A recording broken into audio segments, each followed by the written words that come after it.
Advocate B N Haskar, ഇവിടെ പ്രേക്ഷകരൊക്കെ പറയുന്നത് communist പാർട്ടിയുടെ രീതിയൊക്കെ മാറി, പഴയ അവസ്ഥയൊന്നുമല്ല, പണത്തിൻ്റെ പിന്നാലെ പോകുന്നു, ആധിപത്യത്തിലേക്ക് പോകുന്നു. എന്നിട്ടും കമ്മ്യൂണിസ്റ്റ് പാർട്ടിക്ക് ഈ ഇത്തരത്തിലുള്ള അല്ലെങ്കിൽ പണം നൽകുന്നതിനോ ഒന്നും ആരും പുറകോട്ട് പോകുന്നില്ല. വീണ്ടും അധികാരത്തിലെത്തിയാൽ അവർക്കൊപ്പം ഈ കൂടുതൽ സമ്പത്തുള്ളവരുമൊക്കെ പാർട്ടിക്ക് ഒപ്പം നിൽക്കാൻ അവർ ചങ്കൂറ്റം കാണിക്കുന്നുണ്ട്, അല്ലെങ്കിൽ അവരതിന് തയ്യാറാവുന്നുണ്ട്. സാധാരണ പ്രവർത്തകർ അല്ലെങ്കിൽ ആദർശം പറയുന്ന പ്രവർത്തകരാണ് പുറത്തേക്ക് പോകുന്നത്. പക്ഷേ മറ്റ് ചില ആളുകൾ പാർട്ടിയോട് ചേർന്ന് നിന്ന് പരമാവധി സൗകര്യങ്ങൾ ഉപയോഗപ്പെടുത്തുന്നുമുണ്ട്. അഡ്വക്കേറ്റ് ഹസ്കർ. അല്ല, അങ്ങ് ഇത് കാണേണ്ടത്, ഞാനിപ്പോ ഓർത്തു പോകുന്നത് 1956 ഫെബ്രുവരി 25-ന് റഷ്യൻ കമ്മ്യൂണിസ്റ്റ് പാർട്ടിയുടെ പാർട്ടി കോൺഗ്രസിൽ നികിത ക്രുഷ്ചേവിൻ്റെതായിട്ടുള്ള രഹസ്യ പ്രസംഗം എന്ന പേരിൽ ലോകത്താകമാനം അറിയപ്പെടുന്ന സ്റ്റാലിനെ വിമർശിച്ചുകൊണ്ട് നടത്തിയിട്ടുള്ള ഒരു പ്രസംഗം. അദ്ദേഹം സ്റ്റാലിനെ വിമർശിക്കുന്ന ആ പ്രസംഗത്തിൽ അദ്ദേഹം സ്റ്റാലിനെതിരെ ഉന്നയിക്കുന്ന 7 ആരോപണങ്ങളുണ്ട്. അത് 1953 സ്റ്റാലിൻ മരണപ്പെട്ടതിന് ശേഷമാണ് ക്രുഷ്ചേവ് ഇത്തരത്തിൽ ഒരു പ്രസംഗം നടത്തിയത് എന്നുള്ളത് ഒരു കാലത്തിന്റെ വിധിവൈപര്യമാണ്. വ്യക്തിപൂജയാണ് ഏറ്റവും പരമപ്രധാനമായി അന്ന് ക്രുഷ്ചേവ് ഉന്നയിക്കപ്പെട്ടിട്ടുള്ള ആരോപണങ്ങൾ. ആ വ്യക്തിപൂജയിലേക്ക് കേരളത്തിലെ പാർട്ടി ചുരുങ്ങിപ്പോയി.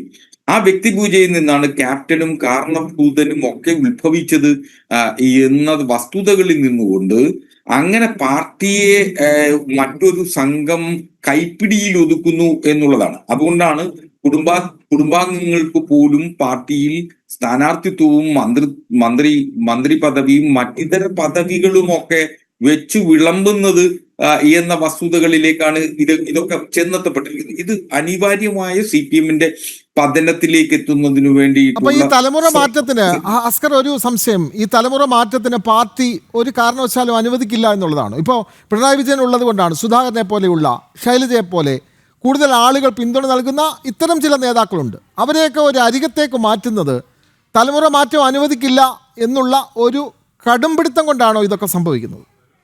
അങ്ങനെയല്ല, ഇതിൽ തലമുറ മാറ്റത്തിന്റെ ഒന്നും പ്രശ്നമല്ല സർ. ജി സുധാകരൻ ഇത് അർഹിക്കുന്നത് കൂടിയാണെന്ന് കരുതുന്ന ഒരാളാണ് സർ. VS-ന്റെ കാലത്ത് VS പിണറായി പക്ഷത്തിന്റെ ശക്തമായ ആശയസമരം, പാർട്ടിക്കുള്ള ഉൾപാർട്ടി സമരവും നടന്നിരുന്ന കാലത്ത് സർ ജി സുധാകരൻ പിണറായിക്കൊപ്പമായിരുന്നു.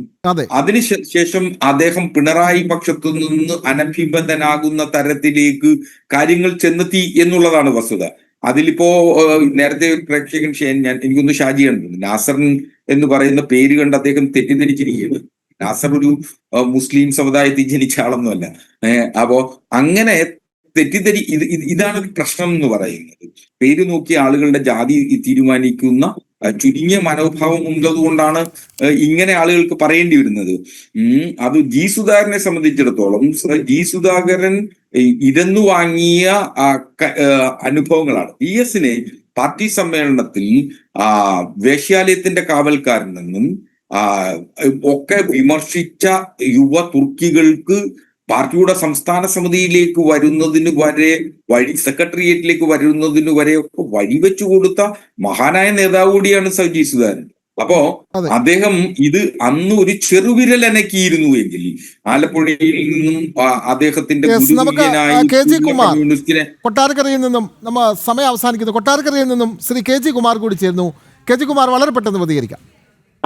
അതായത് അവര് നോക്കുന്നതെന്ന് പറഞ്ഞു കഴിഞ്ഞാല് ഈ ഏത് വിധേനയും 3-ാം വട്ടം അധികാരത്തിൽ വരാനുള്ള ഒരു വഴിയാണ് ഈ സർക്കാർ നോക്കുന്നത്. അപ്പോഴ് അവര് ഒരു കാരണവശാലും മറ്റ് ആൾക്കാരുടെ, അതായത് പൊതുവായിട്ട് പ്രവർത്തിക്കുന്നവരുടെ എതിർപ്പ് ഇത് ഇല്ലാതിരിക്കാനുള്ള അതനുസരിച്ചിട്ടുള്ള ഇപ്പൊ ഇടയ്ക്ക് സുധാകരന് കുറച്ച് സോഫ്റ്റ് ആയിട്ടുള്ള കാര്യങ്ങളാണ് ചെയ്തുകൊണ്ടിരുന്നത്. കാര്യം പുള്ളിക്ക് ടിക്കറ്റ് കിട്ടും എന്നുള്ള ഒരു പ്രതീക്ഷയിലാണ് നീങ്ങിക്കുന്നത്.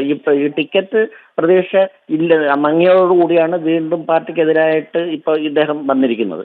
അപ്പൊ ഇതേപോലുള്ള ഒരുപാട് ആൾക്കാരുണ്ട്. പിന്നെ ഈ സുധാകരൻ നല്ല ആളാണ്, പൊതുമരാമത്ത് മന്ത്രി എന്നുള്ള നിലയ്ക്ക് നല്ല പ്രവർത്തനമൊക്കെ കാഴ്ചവെച്ചത്. പക്ഷെ ഒരു പരിധി പ്രായം കഴിഞ്ഞു കഴിഞ്ഞാൽ ഒതുങ്ങണ്ടേ? ഒരു പ്രായം കഴിഞ്ഞാൽ പിണറായി ഒതുങ്ങണ്ടേ? ശ്രീ KG കുമാർ, അങ്ങനെ പ്രായം പറഞ്ഞ് സുധാകരനെ മാറ്റി നിർത്തുന്നത് ശരിയാണോ?